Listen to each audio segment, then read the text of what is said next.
So this happened yesterday in Florida. Not too cool. It's going to provide the foundation for this update on the seriousness of carrying a concealed pistol or knife for self-defense.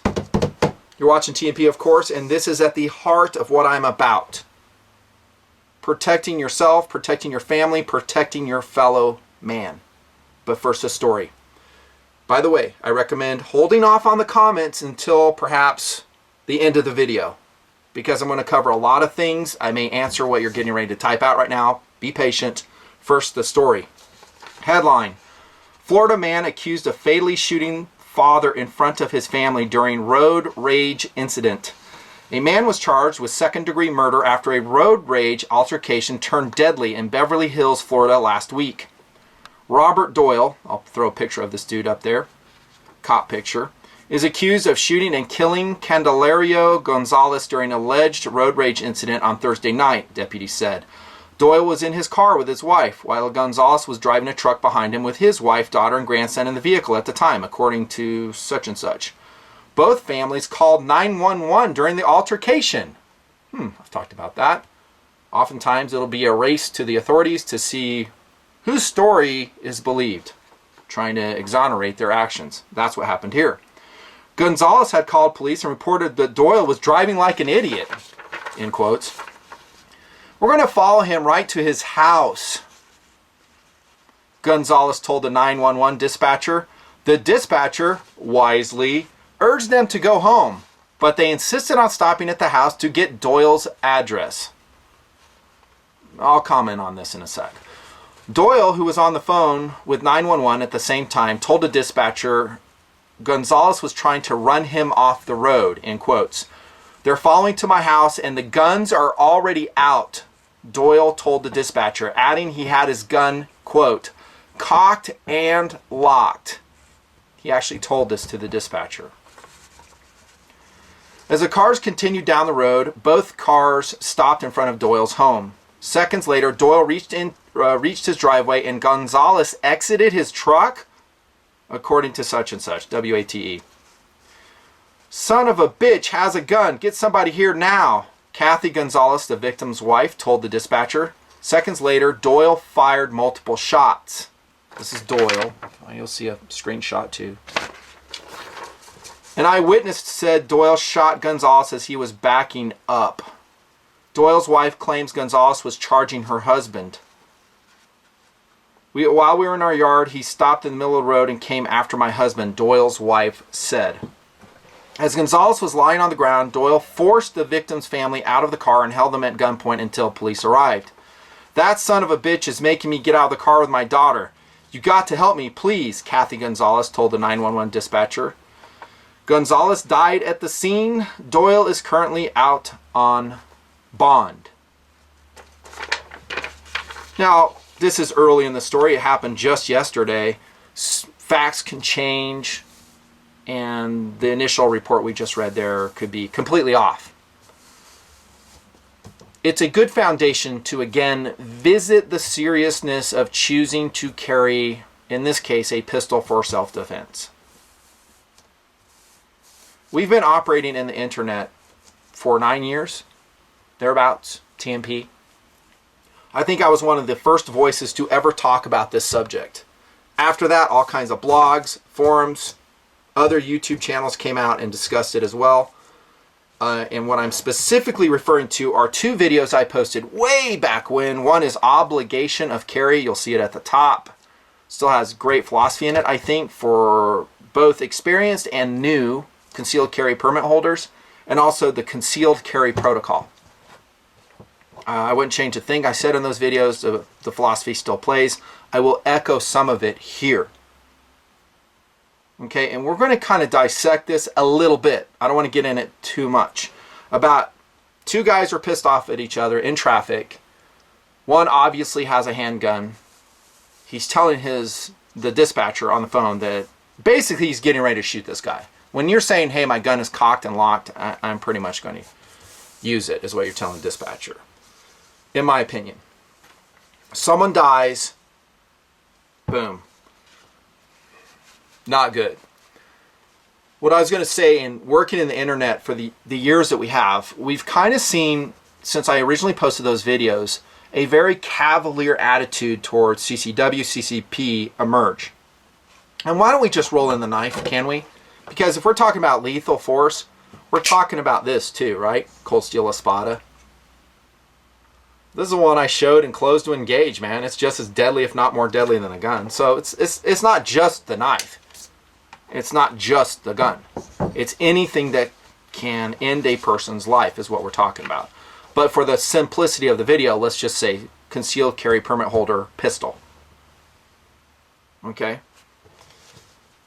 The philosophy videos I posted a long time ago set that foundation. The attitude I often see now online is as follows. Hey dude, I carry, I train, I'm pretty badass. If anybody gets in my way, if they cross me, they're going down. That's what they're saying. I'm paraphrasing. That's not me talking, that's the internet talking. You know, they're going down is what they're saying. It's almost like they're looking for confrontation. And I wouldn't be a bit surprised if this Doyle guy, Robert Doyle, was exactly like that. That they go to these preparations, i.e. carrying their pistol every day, go through their daily life, and they're almost, these guys, which kind of are frightening to me, to be honest, are almost disappointed that they come home and nothing happened. That they didn't have a chance to pull out their gun, to intervene with something, to pull down on someone, and I gotta tell you, I freaking hate that attitude. We all do here in the nutnfancy project. The crew, the family, myself.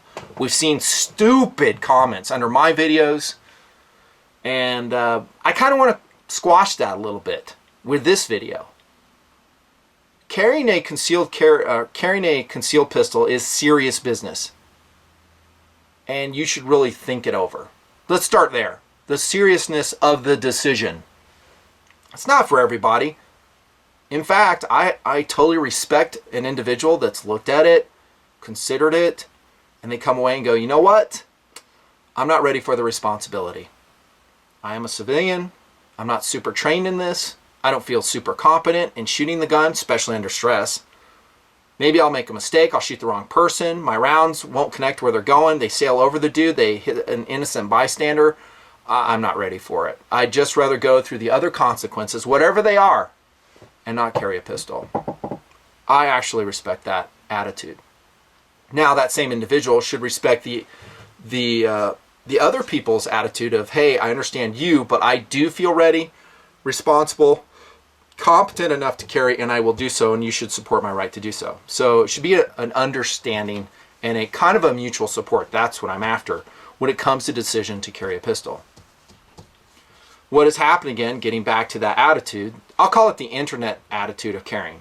And this is generalizing, not everybody's like this. It's actually a very small percentage, but there's some vocal voices out there. Blogs, videos, forums, whatever.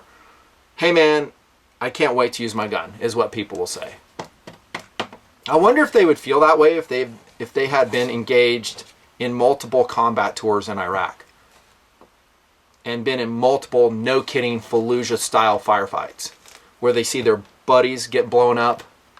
They do a fair share of killing other people, whether they're bad guys or not. Words really can't express the psychological weight that these boys carry that came back from actual combat. Not video games, not internet BS, but actual combat. Fallujah, for example. It is a huge burden to carry. Hey, but you're combating terrorism. I get that. It's still a huge burden.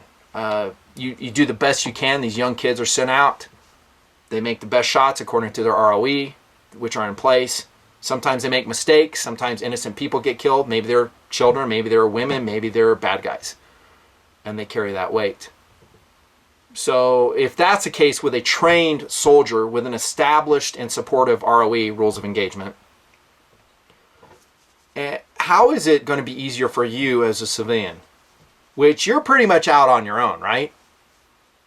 So if you carry your pistol, you decide to bring out your pistol, who's backing you up? And I'm talking, legally and psychologically. You don't really have the support structure of United States Marine, United States Army. You're kind of on your own, and you will be scrutinized for your decisions. And the reason I bring this up is, again, to bring the weight of that decision into perspective and to remind people how serious it is. And yet, online and in stupid comments on the videos, you'll read, yeah, man, I don't care, I'll take them down, you know, I'm badass, anybody crosses me, I'm there, occasionally. And these people are disconnected from reality. Is this Doyle guy like that? I don't know. I really don't. And we'll cover some of the, you know, my initial takes on the story. Today I went out, and my carry gun of choice was the Kel-Tec PF9. It's summertime. This is still the lightest weight 9mm that I have found. I love it. Is it like, you know, the best subcompact out there in the world? Probably not, but I'll tell you what, I have it on me when something goes down. And let me talk about that for a second. Let me ask TNPers this question to answer that. Why do I carry? From you having watched the videos, watched the philosophy videos since 2008 or so, why am I carrying? Now, if you're super perceptive and you're actually a TNPer who's watched that whole time, you are probably saying you carry primarily to defeat an active shooter scenario. And you would be correct. Gold star. That is why. Now, I said that in previous videos in years past, and people will say, hey, that's not my job to protect the public. I'm a civilian. And I get that. I think we all get that. It's not your job to go out there and play Barney Fife and intervene and act like you're the cops. You're not. However, Aurora, Colorado, Fort Hood, maybe Fort Hood's not the best example because it's a military base, a gun-free zone, by the way, thank you. How about Clackamas Mall? You know, can cops always respond in time? No. And let me tell you this, and if someone decides to be an active shooter, whoever it is, let's say it's a ISIS terrorist, a homegrown dude, some whack job, they just decide to go in and kill people, they will end up killing someone. The question is how many? If you have more guns from responsible, hopefully mature thinking individuals, they can put a stop to the shooting much more quickly than waiting for the police to arrive 20 minutes from there. Although the latest response times have been pretty good from what I've read for these latest shooting incidents. I carry primarily to defeat an active shooting scenario. Let me give you an example. I went to lunch today at Chick-fil-A. Not my favorite place to eat, but I'm trying to lose some weight. So I ate light. And I looked around while I was there, and I asked a question. Are there any sheepdogs watching over this place right now? Who's protecting these people? These innocent women and children? There's a guy in a wheelchair there. And I looked around, I didn't see anybody except, you guessed it, me. Now, am I sitting there, you know, just saying, oh, if, you know, someone comes in, I'm gonna be the Joe hero and take it to the streets. No, I'm just paying attention. That's all. You know, and let's say someone does come in with whatever rifle, just starts capping people for whatever reason. They don't like Chick-fil-A. Maybe they don't like their neighborhood. They don't like the people. Maybe they're a former disgruntled employee. They start capping people. And I'm armed. I'm there. And this will be like Susan and Gracia, I think, in the Luby's cafeteria in Texas many years ago. She tried to reach for her gun, but because at the time state law didn't allow her to have it, she found she didn't have it. So the mass shooter in that Luby's cafeteria walked up and shot her parents right in the face, if memory serves. She became a state assemblywoman thereafter, was a politician, very pro-self-defense lady. You have a decision. And again, we read on our comments, we're just talking active shooter. We'll go back to personal self-defense here in a second. Some comments say, hey, dude, not my job. I've read them under my video. In fact, you're an idiot to say you should ever intervene in a mass shooting incident, active shooting incident as a civilian. And I'm like, really? So you're going to bail out the back of that restaurant, in this case, Chick-fil-A. You're safe, but meanwhile, that 3-year-old just is getting her head blown off with an AK variant rifle. And you're good with that. You're good with that. You're going to live with that, and you're okay. women, children, handicapped people dying while you bail out and save yourself. We all make our decisions, man. And I'm not saying you have to be Joe Hero. In fact, you'll see in this video, I'm going to, as I've done before, super stress the importance of not taking that role as a civilian. Not. But in the extreme circumstance, time critical circumstance of an active shooter, maybe you can just save some lives. Clackamas, Oregon is another example. Dude starts shooting people in the mall. Concealed carry permit holder, I believe carrying a Glock 40. Withdraws his gun, orders him to drop his weapon. Bad guy goes behind a column, like an interior column in the mall, shoots himself, kills himself. Some people were hurt, I think got killed, but that guy, the concealed carry permit holder, saved lives by intervening. The media, by the way, conveniently brushes those under the carpet. They don't want to hold those up as standards of measure. They don't want to encourage civilians being armed. They don't like it. It frightens them. They're sheeple. They're protectionists. We've talked all about this before. But dude intervened, saved lives. By the way, last time I heard an interview from him, speaking of psychological burden, he carries it. Did he do anything wrong? No, he didn't. In fact, I bet you he carried contrary to that mall's policy, because most malls I see say you can't carry guns here, not allowed on these premises. Free fire zone, in other words. Gun-free zone. We know those don't work. And so dude just says, whatever, I'm carrying my gun. He ends up saving lives. That's me. That's my decision. You need to exercise, while we're on the topic of an active shooter, you have to exercise extreme and good judgment. Let's get back to that internet mentality of, hey, I want to intervene. I want to be there. I'm ready for force on force. Please give me the opportunity. Says these clowns on the internet. Get out of the way of cops, okay? If they have an opportunity to answer in a timely fashion, get out of their way. The last thing you want to do is have your gun drawn out when they roll up on scene, because they're going to think you're the active shooter and you're going to get capped. Every situation is different. I cannot give you a blanket statement of how to do it, nor is this legal advice at all. It's common sense advice is what we're talking here. Look around. You may find that, like when I was at Fairchild Air Force Base, when Melberg just started cutting loose on base, killing all those people, there's no one around to help, and a lot of people are dying. And this is something a lot of people neglect too, is if you're in that audience, like Aurora, Colorado, for instance, and guys start shooting, you yourself are getting threatened because you're in the audience. How do you know you're not the next one to die? You don't. And I think any court of law, I'm just surmising here, would look at that and go, yeah, it was a righteous shoot. You made the right decision. And I think society as a whole would applaud your actions. Instead of 25 people dying, for instance, we had 2 people die. You know, is it possible that no one dies? I don't think so. If someone's, intent on doing harm, damage, evil, I've talked about this, and I have a whole video on that as well. They're going to do it, and they don't need a gun. They don't need a knife. They can use whatever destructive device. They can use an automobile if they want. I believe still in the sheepdog concept, that we watch over our fellow man, we exercise good judgment, and if there's no one else around, especially law enforcement, and it's time critical, people are dying, your actions will be scrutinized, but do what you have to do. You may be surprised to know this, is I generally don't carry a gun for something like this. What? For interpersonal conflict, generally, I don't carry a gun. I feel pretty confident, and let's talk about this and its importance in de-escalating the conflict or just getting the heck out of there.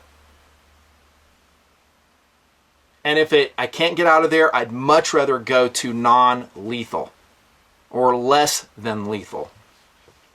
Taser C2, ASP police baton, I carry both of those.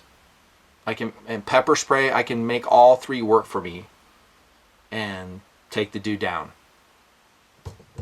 He's not dead. That's what I would prefer. Hey, but he's a dickhead, man. He was threatening you with this and that. I understand that. I still don't want to kill him. You know, I just assume subdue him, have the authorities come, let them take over, and go from there. That's my preference. Well, let's go back to this, the Florida shooting. And my 2 videos I posted way back when. I really recommend that couple things. If you decide to carry a pistol, if you have an anger problem, or if you have really bad judgment and your friends tell you you are immature and you're constantly hearing things like that, you probably should not carry a gun. You shouldn't. I don't think you're ready. It takes, when you carry a gun, your whole manner of acting should be different. Not paranoid, not acting like you're John Wayne, you're Joe Cool. I'm talking about you should be very mellow. You should be very non-confrontational. You should look to get away from situations like this, not interject yourself in them. Holy freak. You know, who hasn't seen something on the road that hasn't pissed them off? Every day you'll see that. Do you grab your gun and go, oh man, I hope there's a chance to use my gun? I think that's what this guy did. Both of these clowns are at fault, if you ask me. Both of them. The Gonzalez guy and the Doyle guy, both at fault. You know, if you want to get pissed off, flip a bird, whatever, that happens every day. Even that, I would really think twice about it. You don't know if the other guy that you're flipping off goes, you know what? It's go time. He's one of those clowns on the internet that's looking for something like that to go follow you to your house and maybe shoot you. Exercise good judgment. If you can flee the incident, flee, says me. I rhyme all the time. Hey, but they have a stand your ground law in Florida, and you know, he had every right to shoot that guy. And I'm just saying that because I know comments like that will happen. Well, let's read that super quick. Many states have enacted so-called stand your ground laws that remove the duty to retreat before using force in self-defense. Florida passed the first such law in 2005, generally allowing people to stand their ground instead of retreating if they reasonably believe doing so will prevent death or great bodily harm. And then they have a map online you can go and look at if you want to see who has stand your ground laws. Stand your ground law is a type of self-defense law that gives individuals a right to use deadly force to defend themselves without a requirement to evade or retreat from a dangerous situation. That's from Wikipedia. ALEC adopted its legislative language, I'm talking Florida, into one of its model bills, I should say. It's also called line in the sand, no duty to retreat laws. The state that has no duty or other requirement to abandon a place in which he has a right to be or give up ground to an assailant. I support stand your ground laws. Totally do. I like them. However, I also think they should be coupled with very good judgment. And I don't have all the facts in this situation, so I can't say, but a precursory examination says there maybe was some bad judgment exercised here. That's the way I feel. I mean, that guy who followed him home, idiot. Idiot. Whether he has a gun or not a gun, it's just dumb. Hey, you know, I'm gonna get this guy in trouble. I'm gonna find out his address, and I'm all that, and lo and behold, here he goes and he gets killed. You don't know who you're going up against. You don't know if they have nothing to lose. You don't know if they're irate, they're an enraged person, they're mentally unstable, and you follow that guy to his neighborhood. And now you fall under the umbrella of stand your ground law. And we may see as this comes out that this guy may be exonerated. Don't know. Doyle, he may be exonerated. At first blush, I would say, hey, unrighteous shoot. Says me. I generally don't carry for my own defense. Now, if I'm with my wife, my kids, then that's different. Then I have more reason to carry because they mean a lot to me. And so I'm more apt to carry. I always carry, but I'm just talking philosophy of my motivation to carry. Just because you can shoot doesn't always mean you should shoot. I think dude, being Doyle in this situation, would have been better served of retreating inside his house, calling the police. If he did nothing wrong, wouldn't that have, well, he already called the police, it was on 911, but do that. No one dies. Hey, but, you know, I'm in the right in this situation, and screw that guy. He's an SOB. That's what the story said multiple times. That was Gonzalez's wife, I guess, talking. Hey, I'm not saying he's not. He could very well be that way.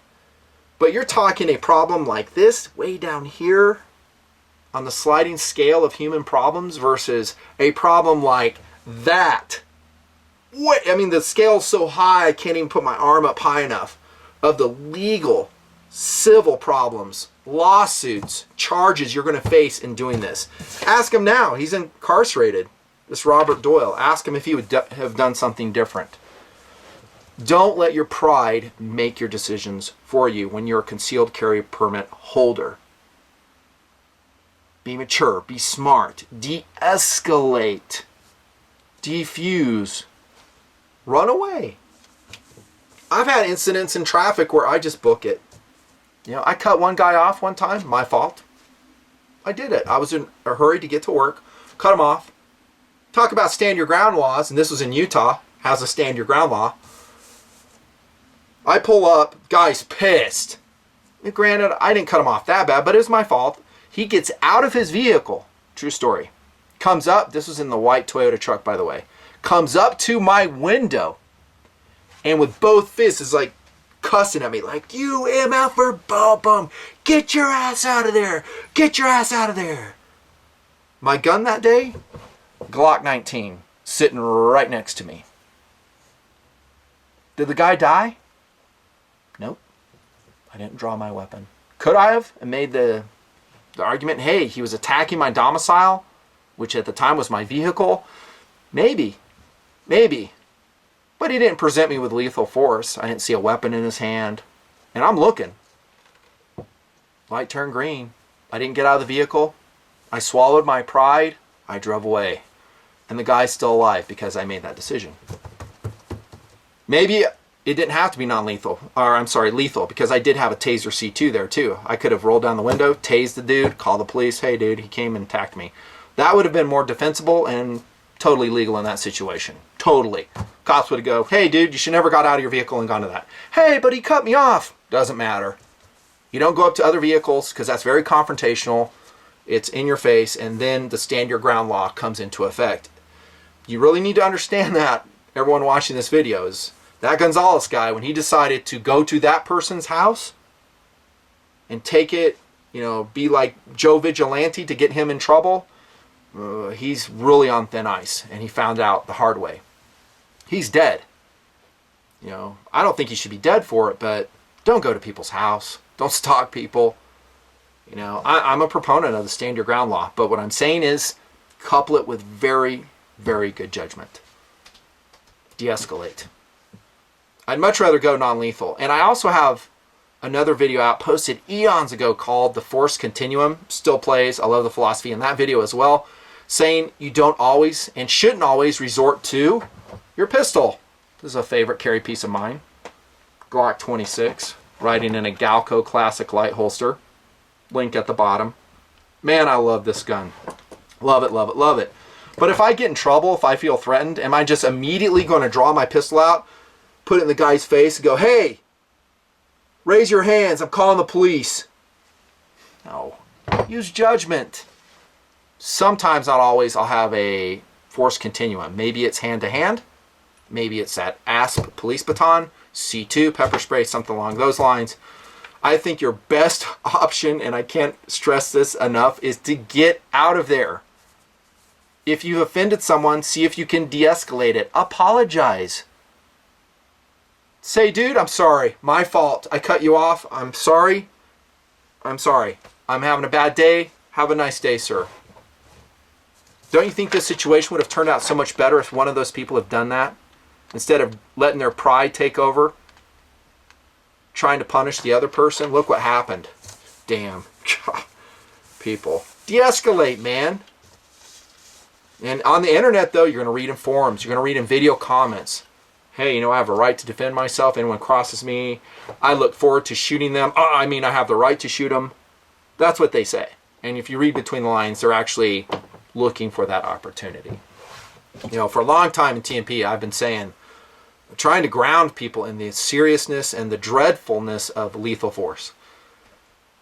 That being said, I have another video called Fear No Evil. And there is evil out there. And so you can't just say, hey, de-escalate, run away, because sometimes it just doesn't work. And that's why we carry our guns. Maybe it's an active shooting situation. Maybe it's an interpersonal thing where you can't get away. Maybe you're in your home. Someone breaks into your house, your apartment. You have 2 little girls, you have your wife and yourself. And you retreat to your safe room, wherever that is. You call the police, you're doing everything you are supposed to be doing. And for whatever reason, guy decides to come into your room where you are with your little girls. You yell in a loud voice, "Get away, I have a gun." He calls your bluff, you make the shot. Congratulations, you exercised excellent judgment, you did everything right, and the courts will look at that as well. The reasonable man concept. Did he have a right to get away, or did he have a way to get away? I mean, was he looking for conflict? No, he wasn't. You're not going to get charged. In most states, you wouldn't get charged. They'd just go, home defense shooting, no problems. Your actions will be scrutinized. Like I've said before, usually there's going to be a camera filming what's going on. So don't lie. There's cameras everywhere. Traffic cameras, cameras around buildings, houses, shopping malls, stores, elevators. Probably going to be on film somewhere. People with cell phones filming it. You should have audio. Person that you're going up against could be recording you as you talk. So I'd much rather go to court with me saying, "Sorry, sir, I apologize, I didn't mean it," trying to get away, calling the police, de-escalating. How about you drive to the police station? If someone's following you, go to the police station. We'll see if he follows you there. That's what I'd do. I don't have to shoot anybody. But if you give me no options, and I go through what I call the unlock codes, always have called them that, kind of like releasing nuclear weapons. If my unlock codes are released, dude, bad guy better watch out. Because that means I've done everything right, I've exercised good judgment, I've gone through that, and this process, by the way, may happen very quickly. Like this, boom, boom, boom, boom, boom, unlocked. 1.2 seconds, I can make the decision. I've looked at everything, I have no other options, I gotta kill this guy. It could happen. And that is a very serious decision, getting back to the beginning of the video.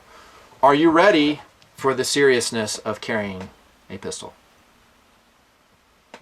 Can you make it happen? Are you ready for this judgment process, which I've been talking about the whole time? A lot of people think they are, but they're really not. That's one facet of the concealed carry equation. Another one is competency. Do you know how to operate your gun under stress? Do you practice with it once in a while? Are you safe in using it to yourself and to others? If the answer is no, don't carry. Do you have a temper problem, like I said earlier? If you do, don't carry. Hey, he cut me off. He's driving like an idiot. I'm going to follow him home and really teach him a lesson. Hey, police, I want you to teach me a lesson. I'm going to go to his house. Don't go to his house. No, I'm going. Because I'm pretty cool and everything. I'm going to show this guy a lesson and stuff. He's dead. I think both these guys were idiots, to be honest. I really do. The way they managed themselves and the decisions they made, total idiots. Subject to change. I may have facts presented later. I just don't know. The biggest thing when you carry, and I'm going to end with this, avoid confrontation if you possibly can. It may be time critical and so cut and dried like an active shooter situation. You'll know at that instance what you have to do. But on an interpersonal level, bad guy versus you, number one, live in the yellow. Avoid places where you even have to use your gun. Pay attention to your surroundings. Don't even go there. If you can, get out of there. Guy pisses you off, he pisses you off, apologize. I'm sorry, have a nice day, have a nice life, I was wrong. Sorry, I was wrong, I did it. And how much better is that? Because again, we're down here on the sliding scale of interpersonal problems versus way up there where we got a dead body. We have psychological weight to carry for the rest of our lives. Civil problems, legal problems, all your personal wealth, bye. Bye-bye, gone. Maybe in the end you're exonerated and you did the right things for the right reasons, and you're probably seeing comments, people who did just that in this video. Probably TNPers. I've been contacted by them through the years where they went through the unlock codes, did everything right. They end up having to make a lethal shot. and exonerated. No charges brought against them. Not one of those have I ever read where they sounded happy for the way it turned out, by the way. Not one. Not one said, yeah, man, I felt pretty cool. I made it happen. I had a Glock, 19 that day. I double tapped him, right in the chest, one to the head. I was really cool. I look forward to doing it again. All that other crap you read on the internet. It's bullshit. Not one said that. They go, it's the worst day of my life. I think about it every day. It's a burden I wish I could shed and I can't. And I wish I could change how things happened. And so you, having watched this video, have a little time machine, really. So you've gone back in time, pretending that you had a confrontation like this that ended badly, just like this one in Florida. And now with this knowledge, you can say, hey, I'm going to swallow my pride. I'm not going to bring my gun out unless I have no other options. And instead, I'll go down that road of maturity, good judgment, and honestly, the word is humility. You'll be a lot better off, and you'll maintain your personal level of happiness. Again, I recommend you go watch Obligation of Carry, and the other ones I've annotated at the top, and the Concealed Carry Protocol. They'll echo the same sentiments posted many years ago here in the Nut and Fancy Project. See ya.